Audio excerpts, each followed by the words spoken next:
Okay, so it's already 1 p.m., so we shall start very soon. Okay, hi everyone. Thank you so much for joining us today. My name is Serchi, one of the dietitians from Naluri. First of all, I would like to say well done to all Malaysians who have made it through 34 days of the movement control order. Although the situation is still very uncertain and blurred, one thing that we should not neglect is being empowered with the ability to take care of ourselves better, no matter it's physically or mentally during this period of time. Look at the bright side. A good thing about this MCO is how we have time to do some of the things that we didn't have time to do in our usual and hectic and busy schedules. By spending more time at home means spending more time to discover ourselves and listen to our own voices. Today is a real pleasure to have Dr. Shawn, Head of Science in Naluri, to share about how we can bring people together during this trying time. If you have any questions, just feel free to type in the chat box and we will answer them after the sharing session. Without further ado, I'll pass the time to Shawn to begin his sharing. Okay, so thank you very much, Sachi. Now, hi everyone, you can just call me Shawn, and thank you for joining our webinar today. And this is really one of many webinars organized by Naluri throughout this entire MCO. So the Naluri team has actually come up with a series of webinars, and we have done a couple already. So we will leave links to the other webinars down in the description, and be sure to check them out if you haven't already. So today, I am going to focus on what I believe is the most important thing for us to overcome this pandemic. So I'm not sure if you have watched my previous webinar, but in the previous session, I briefly mentioned that I believe that racism and discrimination will be our biggest obstacles in this pandemic. Because racism and discrimination will tear the society apart. And it will basically turn us against each other, and when we are fighting amongst ourselves, basically we are doomed with or without the virus.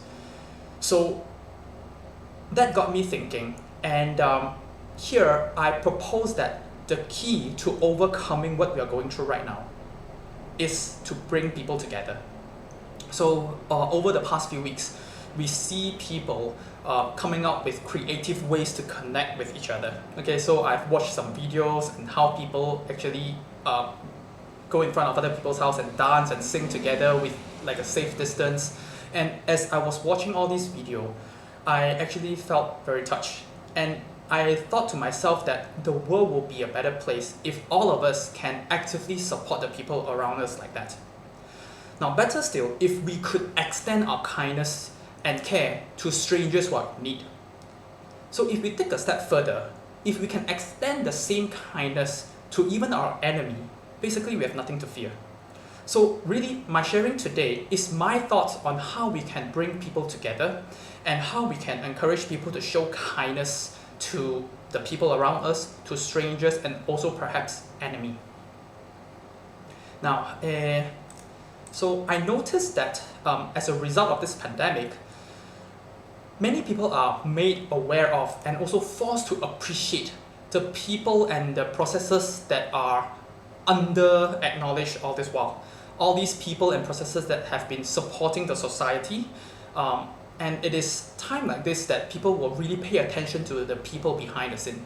So nowadays, right, our health DG, Dr. Hisham, has become known to everyone. He is one of really the pillars in these trying times. But what we should know is that he did not appear from nowhere. He has always been behind the scene. He has always been the person leading the Ministry of Health. But it is only now that the general public got to know about it.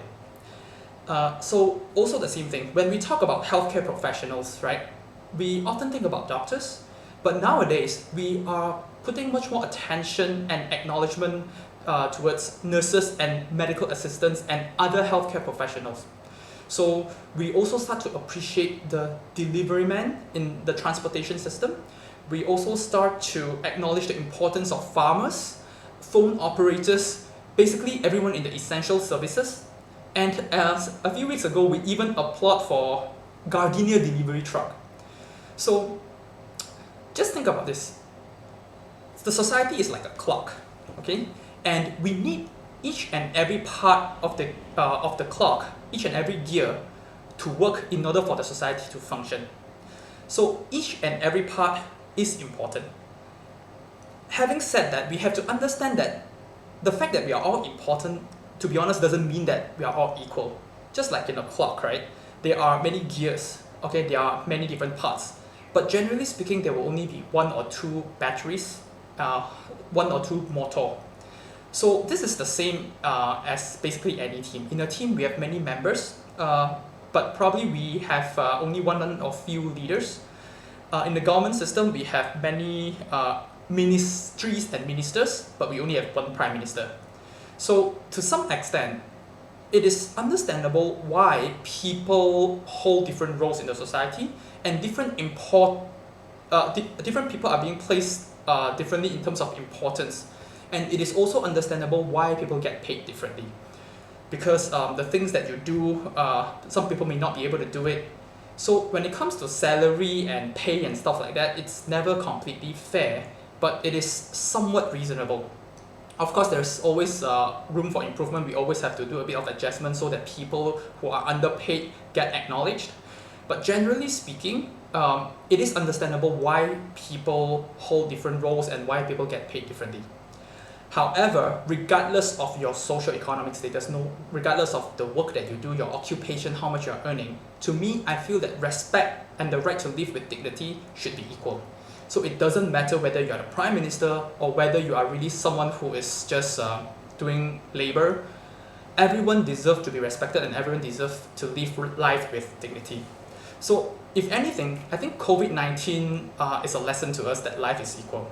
And everyone has their role to play in this society, and everyone deserves respect. So, like financially better off individuals, people who are earning more and have a lot of money in their bank account, may feel more comfortable relative to the poorer ones for now. But imagine this, if the entire society collapses, does it really matter how much money you have in your bank? It becomes meaningless. So really, in order for us, for things to maintain and for life to be sustainable, everyone has to do our own part to keep the world together. And I think that starts with the basic respect and appreciation for our fellow human beings, regardless of socio-economic status. Now, this and basically any crisis, because even after the COVID-19 has passed, I'm pretty sure some time down the road, there will be another crisis. And all these crises can only be overcome if we work together. So right now, we need to do our part. We all need to stay at home if we can, to basically do damage control, okay, to prevent spread. But once the MCO is over, once we move into the phase of rebuilding the society, we still have to work together, okay? However, unfortunately, human beings, like it or not, we have the tendency to self-jeopardize. And we have been self-jeopardizing ourselves even before the coronavirus. So just imagine this. Before this pandemic, before this disease, when things are going okay, we created war that killed millions. Okay? Even when there is no virus attacking our body, we still sort of live an unhealthy lifestyle that basically led to self-inflicted health conditions like chronic illnesses. So even when there's nothing external to attack us, we have been self-jeopardizing in some ways. So when we try to bring people together, it's going to be very, very challenging because we are prone to self-jeopardizing. So I mentioned earlier that racism and discrimination have been created as a result of this COVID-19. Basically, racism and discrimination are a form of self-jeopardizing. We are turning against each other. And if we really want to bring people together, probably we need to start leveraging on what we understand about group psychology. So there is a branch in psychology that specializes in understanding how group behaves and how people behave when they are in a group. So just a bit of sharing here. People instinctively form groups when they have a common enemy. Okay, so if we hate the same person, basically we will eventually form a pack and then we will become in groups. Okay. Similarly, if we are already in a group, so you and I are already friends, okay, and we name a new enemy, our bond will be strengthened. Okay, so when we have the same enemy, we form a group, and if we are already in a group, having a same enemy will actually make our group even stronger. So in war, countries name another country as the enemy. Okay, in racism and discrimination, we name another group of people as the enemy. So this tendency is just natural. It happens no matter how aware of it you are. Okay, it's not like now you are aware of it, you won't get affected by it. It's just normal. So, and it's not always a bad thing because we can actually exploit this phenomena of group psychology in a constructive way. So if you have attended any of these company team building events, they are basically employing the same principle, same tactic here. So what they do is they will basically form teams within the company. So team A, team B, team C. And then they make each other enemies to compete with the other department, to fight for sales and so on. So this is really also a way that we employ group psychology to help boost productivity. So here I'm going to suggest how we can use this group psychology phenomena to help us overcome this pandemic. So my strategy here is let's name coronavirus the enemy, okay? And we are all on the same boat in this, regardless of religion, regardless of race, regardless of beliefs, okay? Coronavirus is the enemy, not our fellow human beings. And when we try to rebuild the society, unemployment and inflation are the enemies, not your competitors, not your colleagues, not the other company.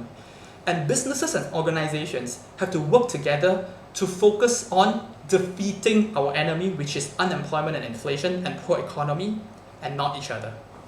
Now, I know that these are very big goals, and it's really often hard to unite people because it's very hard for us to see beyond our differences. So we need to start somewhere. This is not just some ideology. It needs to be done. Someone has to do something about it, and we need to start somewhere. And my belief is that we should start doing this by focusing on ourselves. Okay? So all of us should first love ourselves before anything else. Now, it may sound a bit counterintuitive. I'm talking about how to unite people, but now I'm telling you that you should focus on yourself first. So just think about this. What do you think is the society made of? What is a society? Okay, give a moment to think about this. What is a society? What is society made of? The answer is simple. Individuals, you and me. Okay, the society is made of you and me, and the cohesiveness of society really depends on the people in the society. So a society can only be good when the individuals in the society are living a good life. So the twist here is this.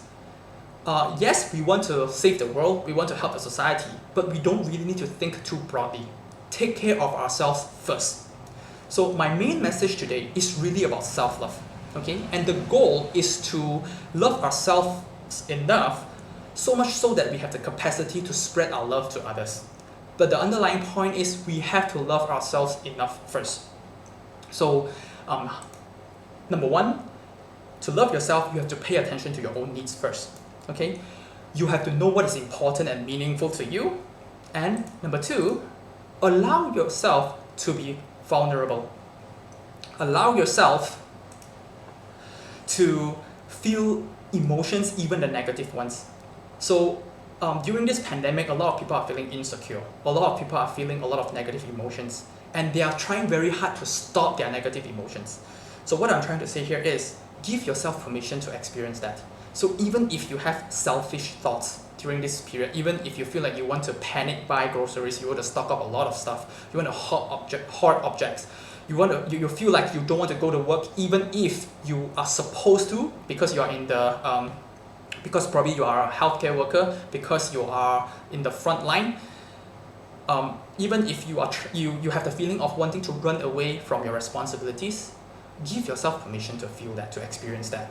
Okay, even if you have thoughts of blaming other people, blaming another country, or blaming the government, or blaming anyone for not doing their job well enough, even if you're feeling angry, give yourself permission to feel that. Okay, but after that, forgive yourself and others for what they have done and for their vulnerabilities.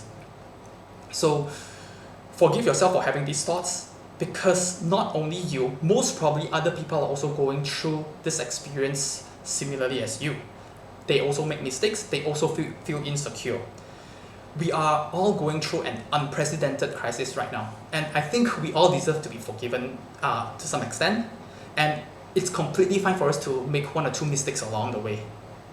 No one has been trained to manage this situation.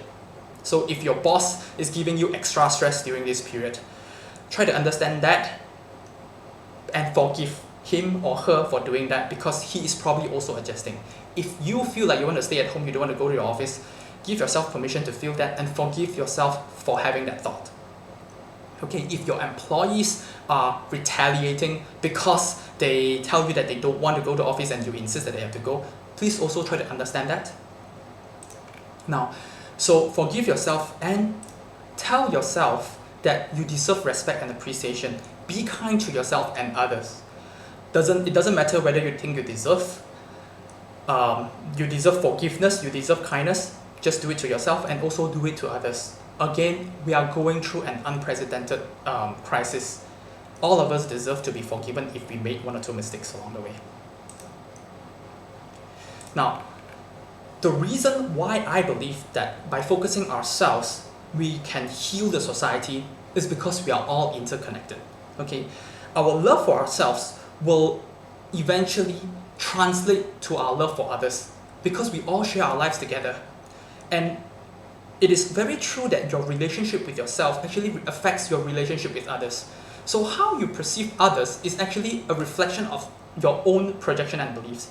And how we treat others also reflect our own psychological state. So for example, if you're in a bad mood, you're very unlikely to treat other people well.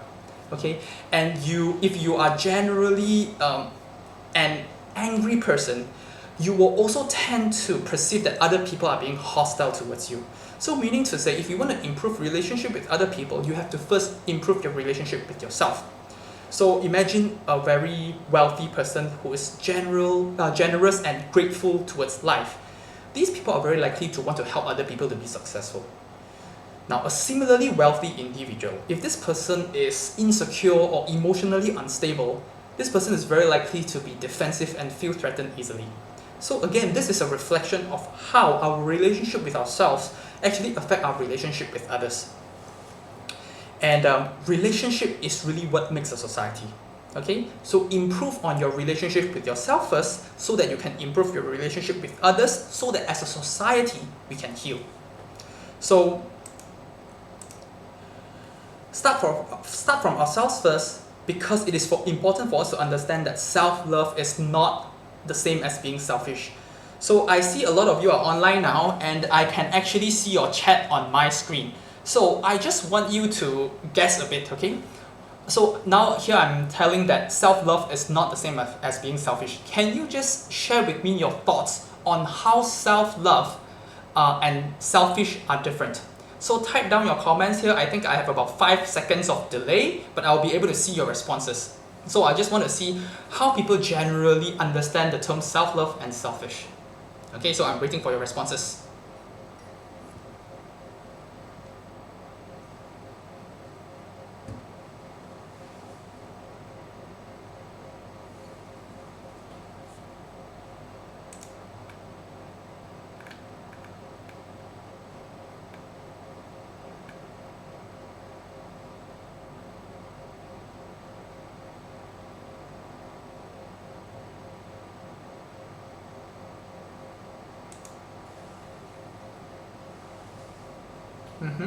How is self-love different from being selfish?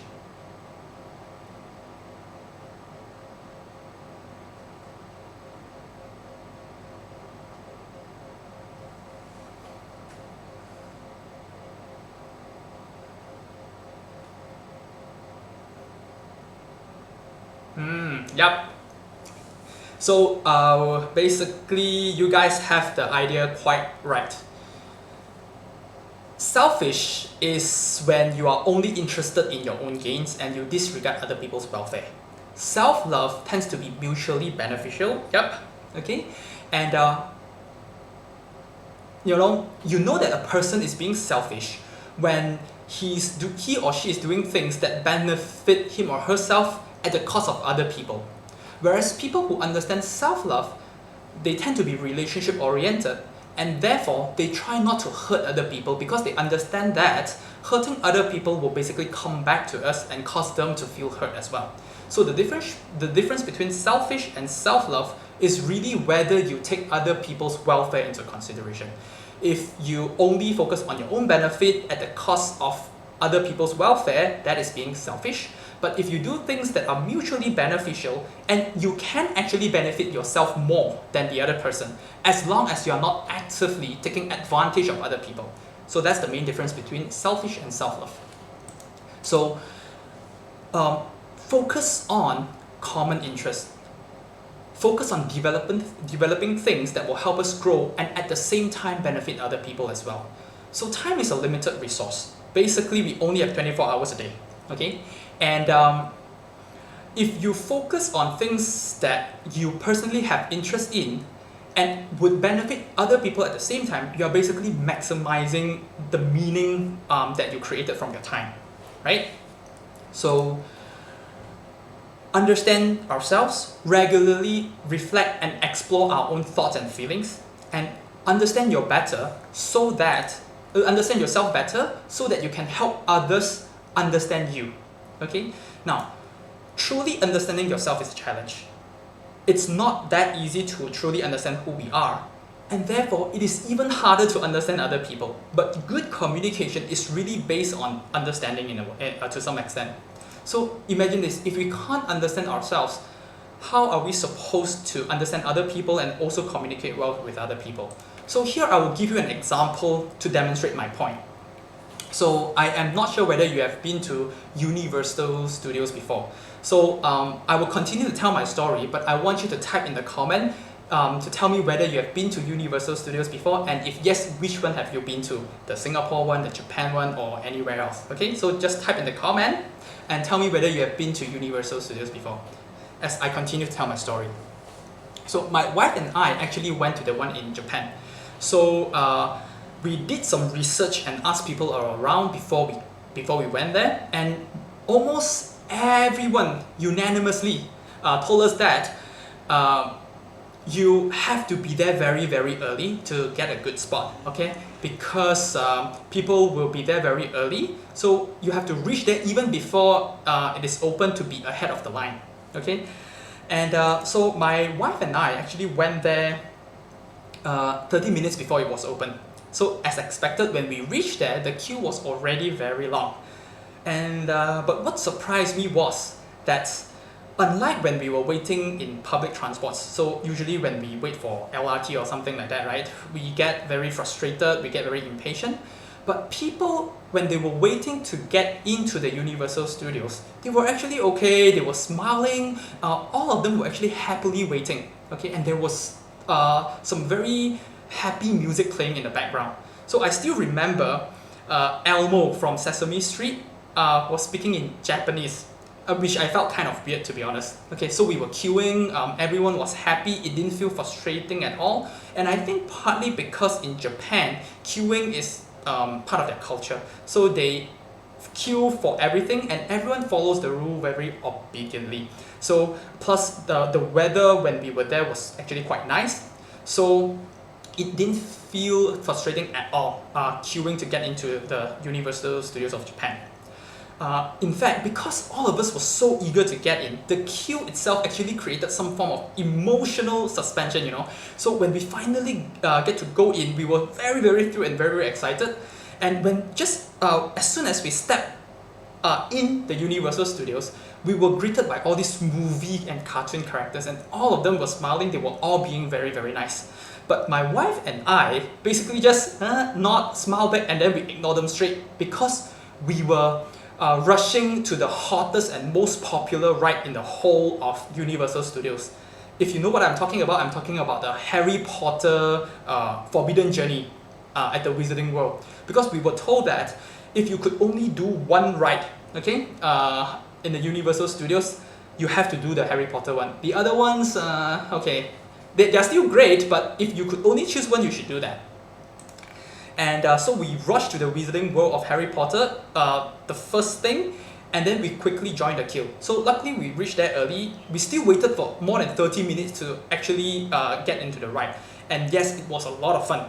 So although it really felt weird to me to hear Harry Potter speaking in Japanese, to be honest. So now, there is a reason why I'm sharing this experience to you. It may seem irrelevant, but I want you to just reflect on your experience while you're listening to my description. Ask yourself, as you were listening to me, how much of it could you relate to? Okay? Now, if you have been to the Universal Studios of Japan before, you will probably be able to relate to most of my experience. Okay, the queue, the weather, the movie characters speaking in weird Japanese language. If you have been to the other Universal Studios of Japan, the Singapore one, the US one, you will probably still be able to relate to part of my experience. The queue, the movie and cartoon characters, and also probably the Harry Potter ride, but not the Japanese weird voice acting.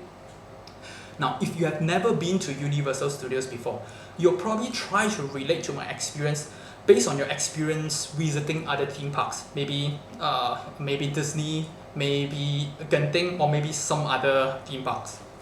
If you have never been to a theme park before, you'll probably try to match my experience and description based on your closest experience, which is probably some fun fair or something like that.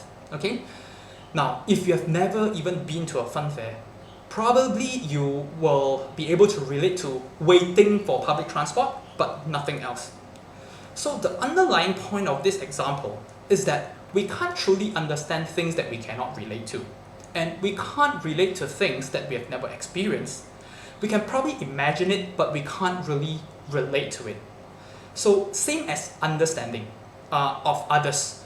If you have never experienced the emotional challenges, the insecurity of other people, you probably can't relate to it that much. You can probably imagine, but you can't know for sure. And it is impossible to go through other people's life exactly like how other people would go through. You can have very similar life stories, but it's not going to be exactly the same. And therefore, it is never possible for us to fully understand other people's thoughts and emotion. Not even for a board-certified mind reader.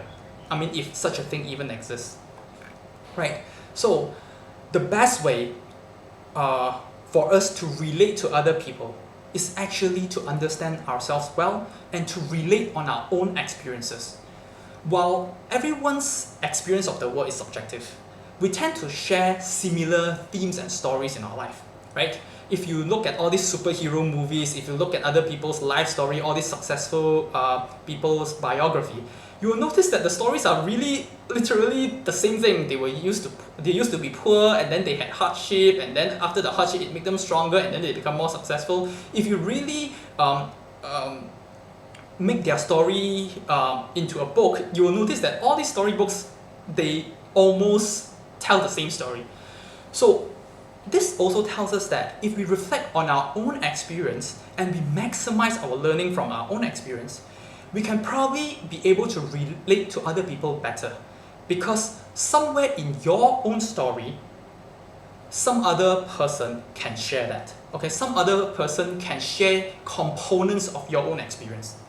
And so, if we are able to maximize on our own self-reflection, we will be able to relate to some parts of other people's experiences. And therefore, if we focus on our common ground and expand on what we share, we will be able to relate to each other better. Okay? Most of us have enough life experiences to relate to some parts of other people's experience. And that is what we should be focusing on. So if we understand ourselves well, then we can help other people to relate to us. We know our stories well, and then we listen to other people's story, and then we find that common ground so that other people can relate to part of our story. Okay, now,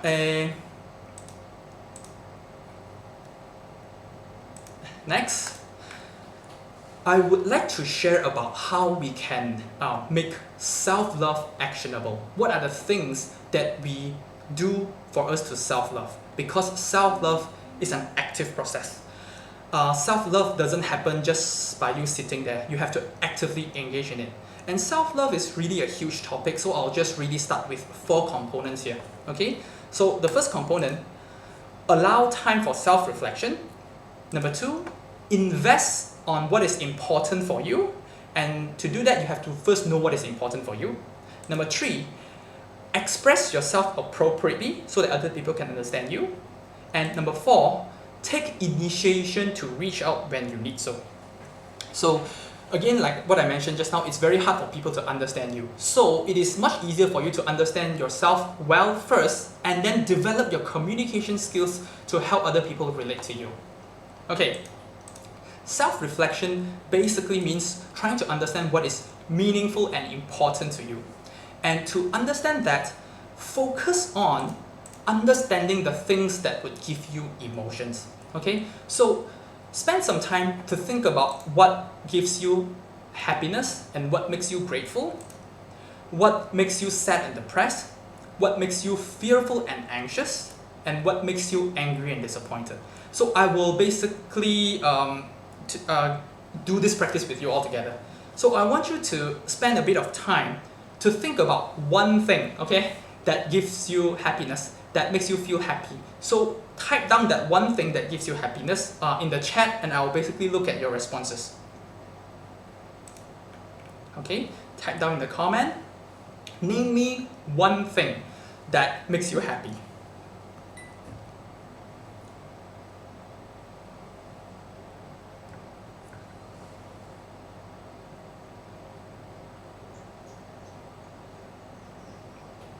Food, dancing. Oppa meaning Korean drama. Food, music, great food, okay. Passing final exams with flying colors, okay. Eating good food. Good dessert.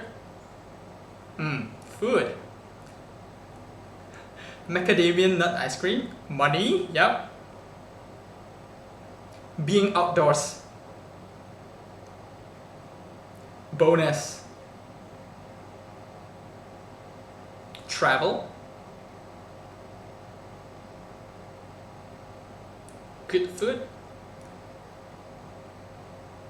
Okay, so continue typing, and I will explain a bit here.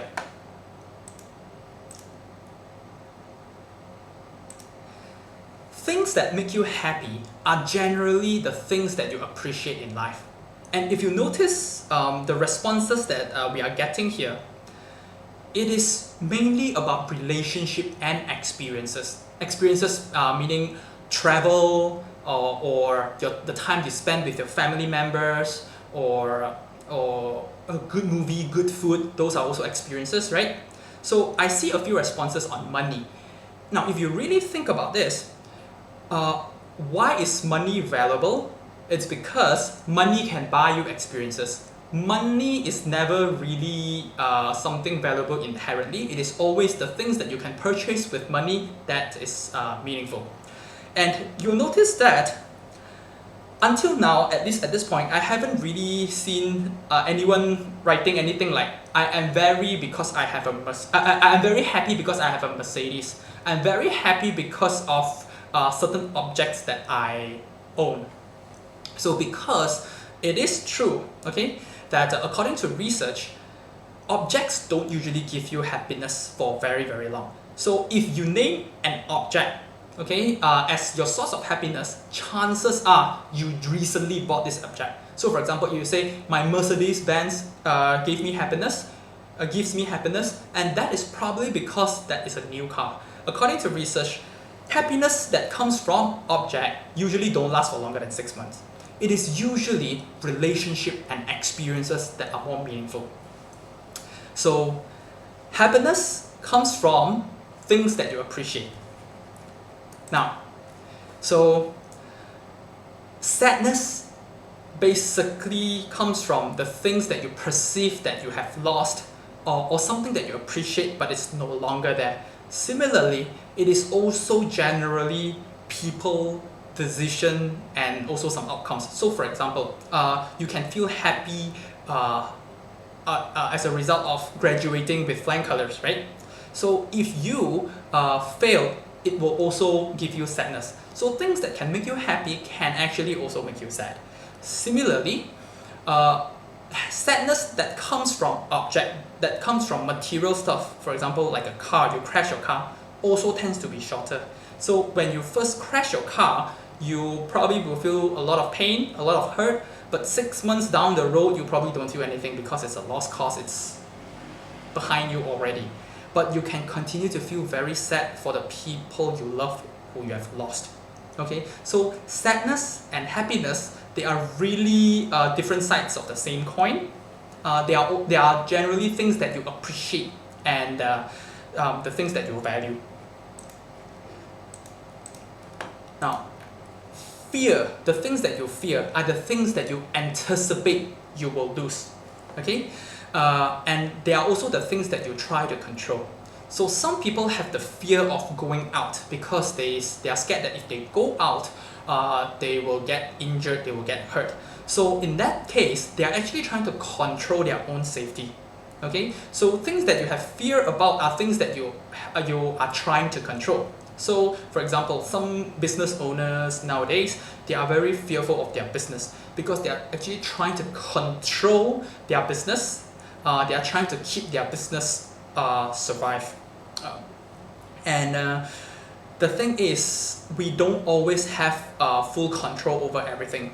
So, and we often don't know how much control we have. And that is why fear often comes with uncertainty.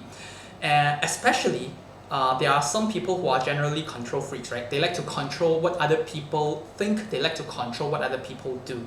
So people who have a very strong need to control other people tend to also have very high level of fear and anxiety, okay? Because we can never really control other people.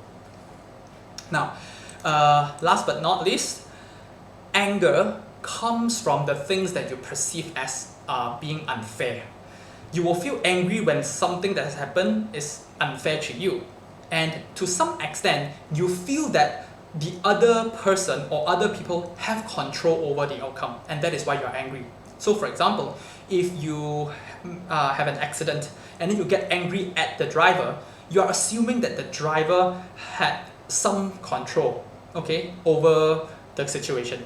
So when the economy plummets, the country is not doing well, people are angry at the government because we believe that they have control over our economy and our country.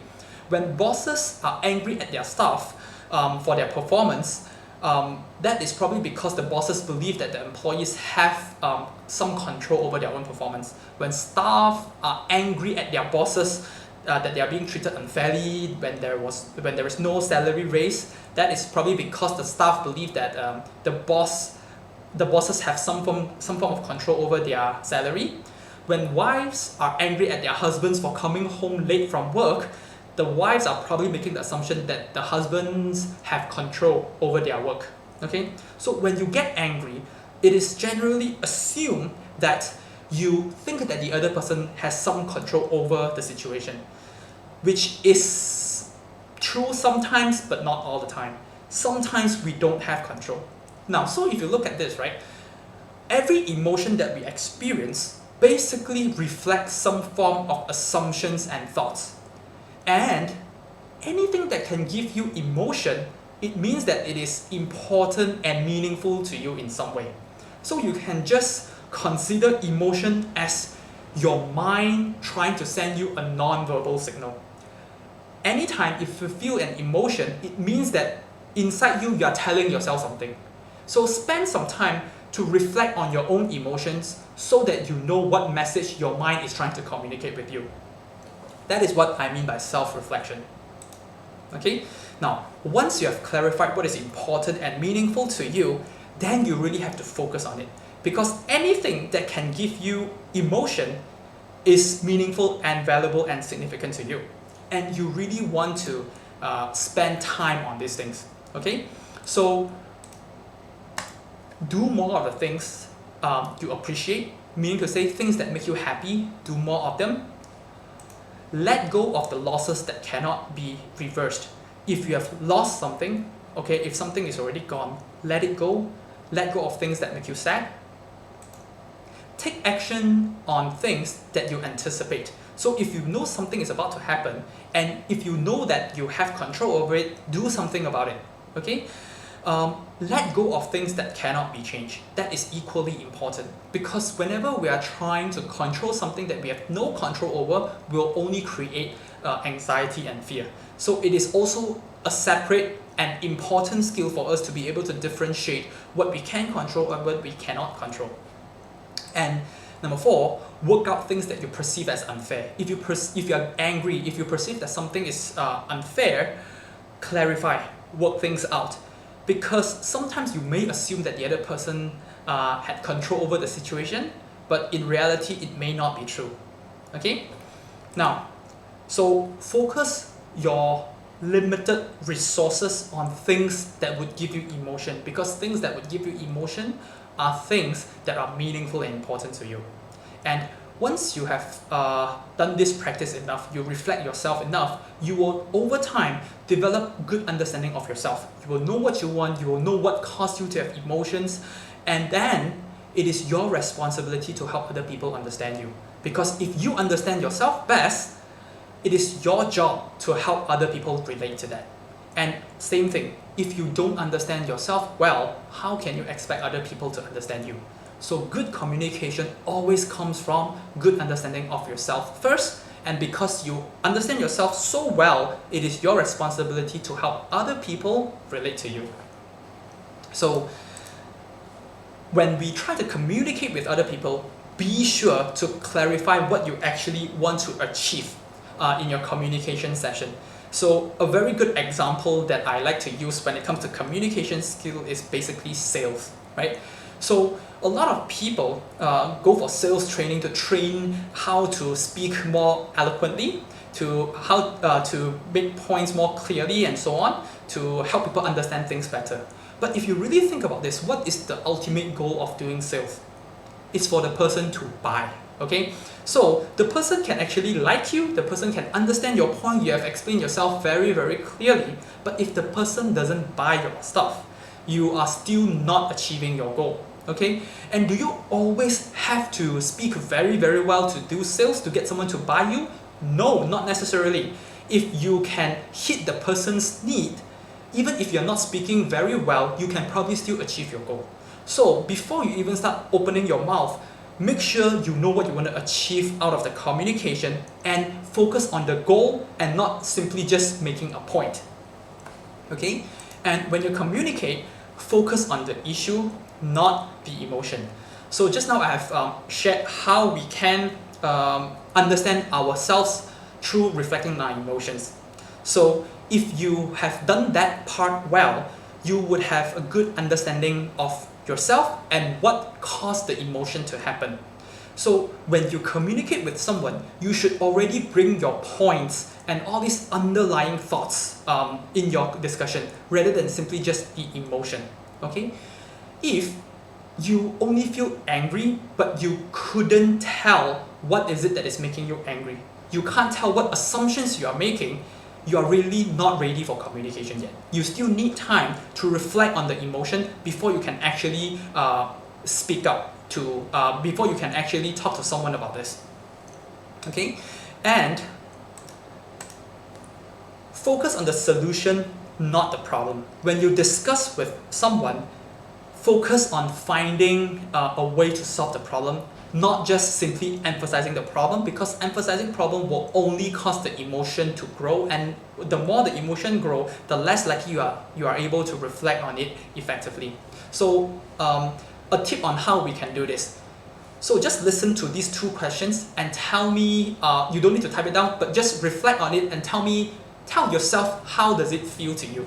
So if I ask you, why does this happen? Why did you make this mistake? Okay? So just listen to this question. Why did you make this mistake? As compared to, how do you make sure that this mistake doesn't happen again? How do you make sure that this doesn't happen again? There is a slight difference between these 2 questions. One is a why question. Why does this happen? The other one is a how question. So what you'll notice is that the thought process that has been elicited can be quite different if I phrase my question using a why statement as compared to a how statement. Okay?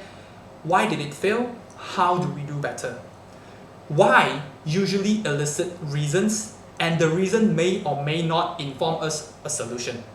However, if we use how, it generally elicits a process and a method, because how is a process-oriented question. So if you're trying to communicate with others, try to phrase your question in a how statement rather than a why statement. And with that, we focus on solution rather than the problem. And very important is to allow other people to express as well. Help other people to reflect as well, because now if you have listened to this sharing, you know how to reflect on your emotion, but your friend may not know, okay? Your colleagues may not know. So they may need a bit of help to reflect on their own emotions. So of course, one thing is that you can share this video with them. The other thing is that try to understand what made them happy, sad, angry, and also fear. And then try to understand what is important and meaningful to them. And basically, you will be able to relate to each other better. And you will find it interesting, right? Most of the time, people want the same thing. Even enemies want the same thing. Political enemies want the same position, right? In war, different countries want the same thing. They want power, they want land. Most of the time, people want the same thing. The problem is that most people don't know how to do it in a mutually beneficial way. So they tend to do it in a selfish way. So what I'm saying now is this: reflect on yourself, help other people reflect on their emotions so that we can find a common ground and get what we want, because most of us want the same thing without hurting each other. Okay, last but not least, take initiation and reach out when you need help. And taking care of your own physical and mental health is really your own responsibility. One of the most common reasons why people do not seek help is because they are fear of other people's judgment. So they are worried that if they go seek help, if they see a psychiatrist, people will judge them. And to some extent, if that is the reason why people don't seek help, it is really letting other people's opinion overtake their love for themselves. Okay, and nothing is more important to you other than your own physical and mental health. Your love for yourself is the most important thing. So other people's opinion doesn't matter. If you really need the help, you should go and get the help. And here are 4 guidelines on when you should seek help. So number 1, if you are experiencing significant emotional distress for longer than 2 weeks. So if you feel a bit sad, it's not that you straight away have to go seek help, but if the sadness drags on for too long, for longer than 2 weeks, you got the second box checked. And then as a result of this emotional distress, you can no longer do what you need to do. You can no longer work, you can no longer take care of yourself, you can no longer take care of your family. Plus, if you have difficulty sleeping. If you tick all 4 boxes here, you have to reach out. Okay? Even if you have just one, which is sleep problem, you should still talk to someone before things get worse, because sleep is actually a very, very important psychological recovery mechanism. So if you're feeling distressed, you're feeling depressed, having a good night's sleep can actually help you feel better. So if your sleep is affected, over time, even if you are emotionally okay, you will still start to experience emotional challenges. So sleep is extremely important. If you have any sleep problems, talk to someone. And at Naluri, we have a whole team of healthcare professionals. I'm a clinical psychologist, so we have dietitians, fitness coach, executive coach, financial planners, pharmacists, and doctors to help people with their different healthcare, financial, and emotional needs. So do reach out to us if you have anything that you would like help with. So you can download our Naluri app by scanning this QR code, or you can just email us at support@naluri.life. So that's about it. Thank you so much for your attention. So I will get Serchi to join in our Q&A session. Thank you very much. Hi, Sachi. Hi, thank you so much, Shawn, for the wonderful sharing session. And I totally agree with you that self-love shouldn't be something that we neglect or undermine, right? So thank you so much for all the great points that you have highlighted, like self-reflection, self-investment, self-expression, and self-initiation to bring a self to form a self-love. Okay, so now we'll be moving on to a Q&A session. So if you have any questions, feel free to type it out in the chat box. Dr. Shawn will actually answer all the questions for you. Okay, so now we actually have a concern from our audience is that one of our audience said that uh, I feel that money is the most important thing in life. Mm. I can never reach my goals or make good relationships without first having some money. So, what's your thought about that, Shawn? So, like I mentioned just now, money is only worth as much as you can convert it into value. Okay, the so having a very huge amount of number in your bank, that's money. Okay, but having to convert that amount into something meaningful in life, that's the value.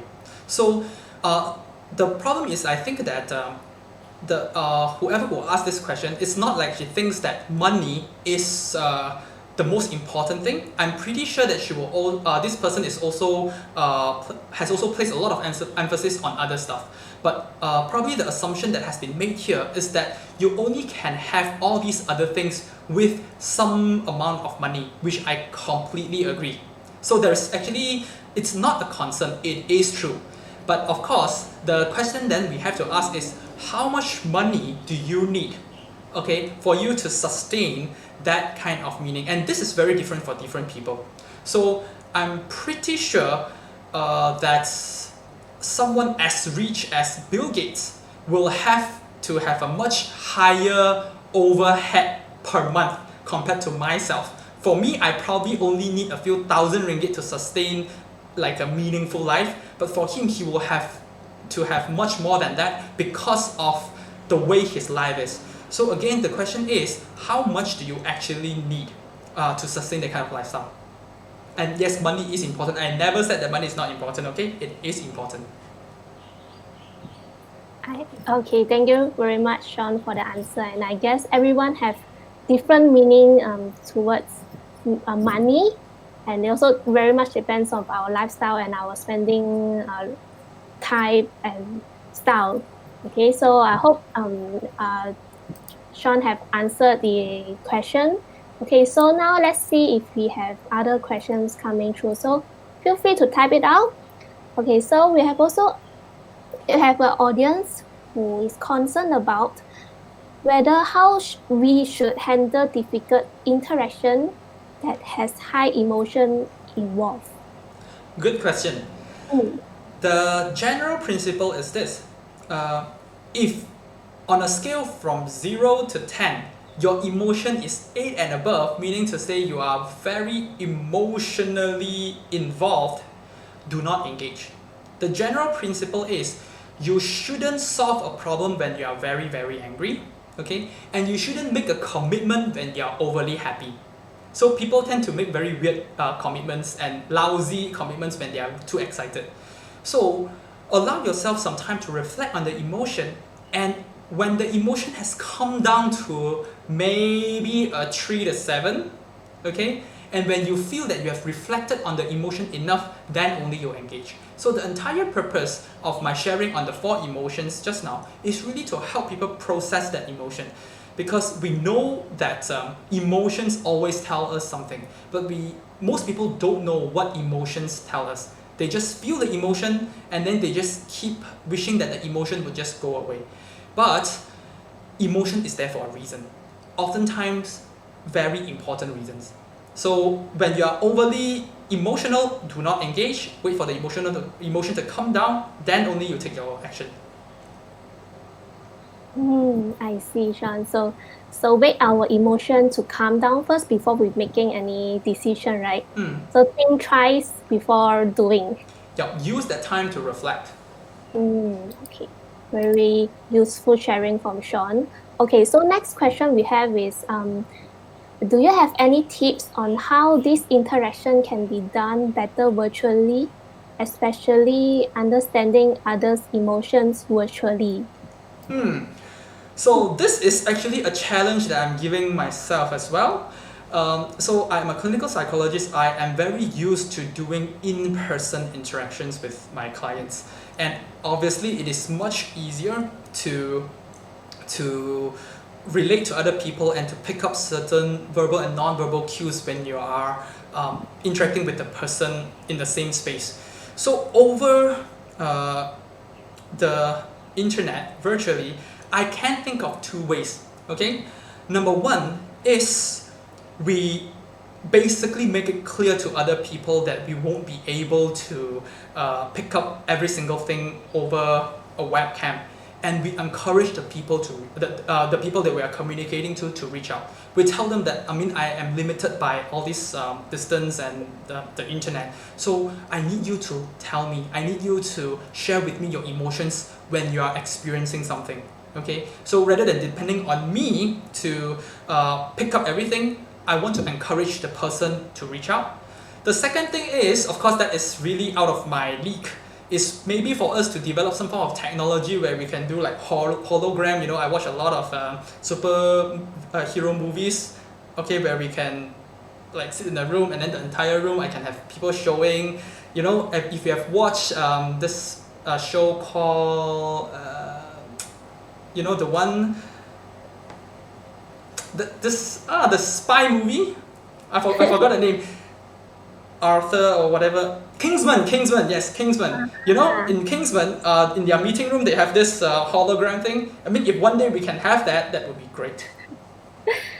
I totally love the idea of having a hologram. But before we have that, we will have to encourage other people to reach out, to voice out their experiences. That's yes, probably it. it's very true, very true. Okay, so if you would like to reach out to us, psychologist, dietitian, or fitness coach, or pharmacy, medical advisor, just feel free to download the app, and the QR code is located at the screen. So just feel free to scan it.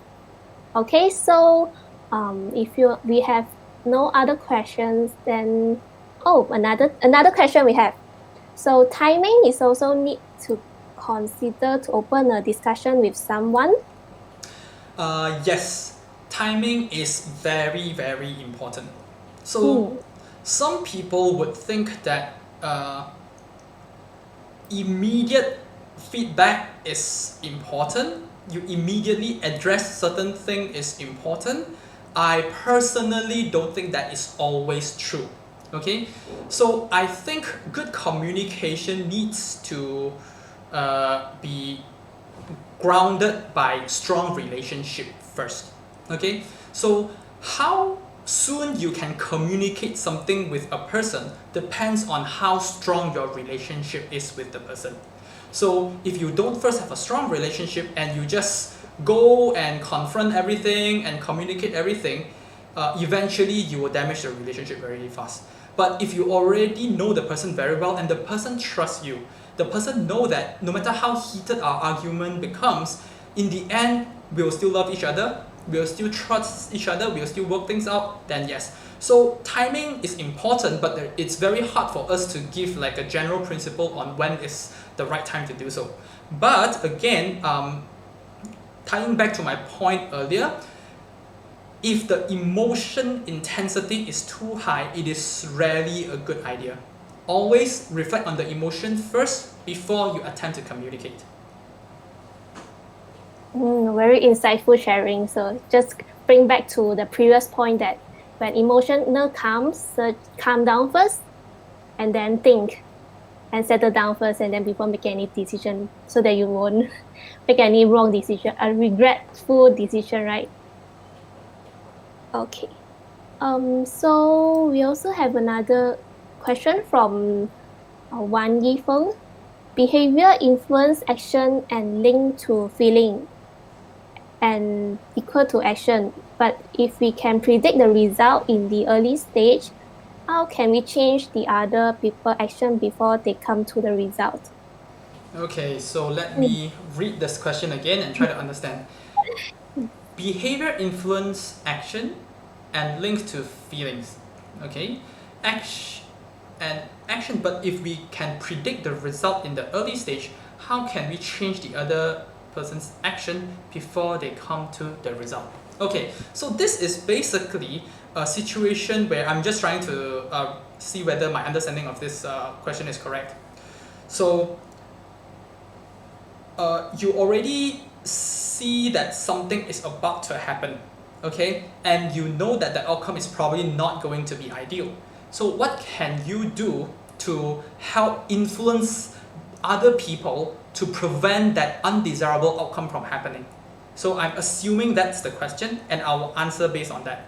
So if you are able to predict or foretell certain outcomes, either number one, you have personal experience in that kind of situation, or number two, you are simply making an assumption. Okay, so if you are simply making an assumption, meaning to say you actually don't know the outcome, it may be worthwhile to let other people try.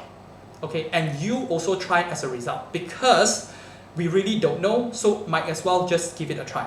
But if you have that experience, if you have done it before, then you are a credible source, and you are really trying to prevent other people from probably making the same mistake that you did, or you're trying to help people reach a better outcome using the ways that you know how.